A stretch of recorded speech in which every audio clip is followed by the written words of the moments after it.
The use of social media has skyrocketed in the last decade. We are spending more and more time on Facebook, Instagram, Snapchat, and Twitter. Whenever we have some free time, we check our newsfeed to see if something new has happened.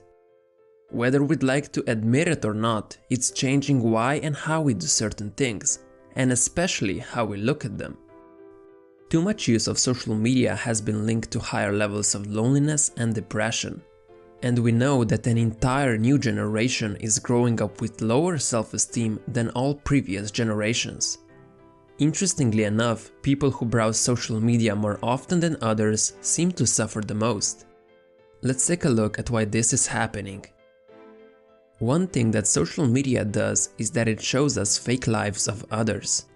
Everyone you know is always on exotic vacations, they have amazing dinner parties with friends, and they are in perfect relationships. And you? You are just sitting there, living your boring life while everyone else is out there enjoying themselves. However, this is far from the truth. The only thing that is shared through social networks are positive aspects of our lives. When you're going through difficult times, you don't really want people to know you're struggling. Most people are not going to share publicly that they are feeling sad or depressed, so it's only natural to share the best moments of our day. What happens is that we only see the highlights of those people, but we think that their life is constantly this way. They don't show us behind the scenes because that's not as exciting. But I assure you, they have a lot more problems than you might think. Let me show you an example that happened just the other day. I went out with a friend of mine for a cup of coffee, and the only thing we talked about was her relationship problem. She and her boyfriend have been fighting a lot over the smallest things. She said she'll probably break up with him since they can't stand each other anymore. But guess what happened later that day? She posted a picture on Instagram with her boyfriend, basically saying how he was the love of her life and how amazing their life together was. The photo got tons of likes and comments, basically saying how perfect they were for each other. This behavior is toxic. Like millions of other people, she's trying to portray how great her life is, while simultaneously being depressed. This is what social media does. It makes people put filter on their lives. What my friend is trying to portray to others isn't the same as what is really going on. If you didn't know what was happening behind the scenes and you saw her Instagram post, you would probably think, "Wow, look how great her life is. Mine is nothing like that. I wish I could have a relationship like hers." And this is exactly where low self-esteem comes from. You might wonder if there is something wrong with you because your life doesn't look that way. Everyone who posts on social networks seems to have their life figured out, while you don't even know in which direction you're going. But most people don't have anything figured out, even if they're making it seem that way. You just have to remember that behind the scenes, most people live regular, boring lives, so there's no need to feel discouraged. Now, you might think that I hate social media, but really I don't. However, I urge you to think about how you spend your time on it. Social media is a tool, and like all other tools, it depends on how you use it. You can find loads of inspiration or information which will motivate you or add value to your life. It's through YouTube, a social platform, that you found this video after all. But you don't want to get sucked in and spend tons of your time on it, especially since it's designed to be highly addictive. The average user now spends more than 2 hours a day across all social networks. This is quite alarming, because when you think about it, that's a lot of time. We are not enjoying and living our life, but instead we're mindlessly consuming irrelevant content. Since you probably don't want to completely quit social media and become a hermit, let's take a look at how to use the platforms more efficiently. One thing you should do is unfriend useless friends. Many people have hundreds of friends across all platforms. But are they really meaningful friendships? Of course not. An average person has 1 to 3 close friends.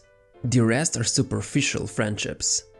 If you don't want to unfriend people, you can still unfollow them and become more selective about who you follow.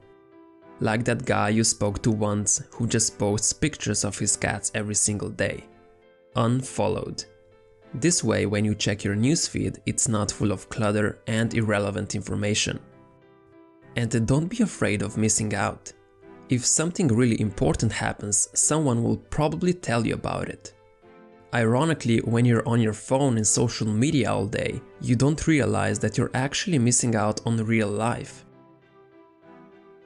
Nowadays, we take our phones everywhere with us.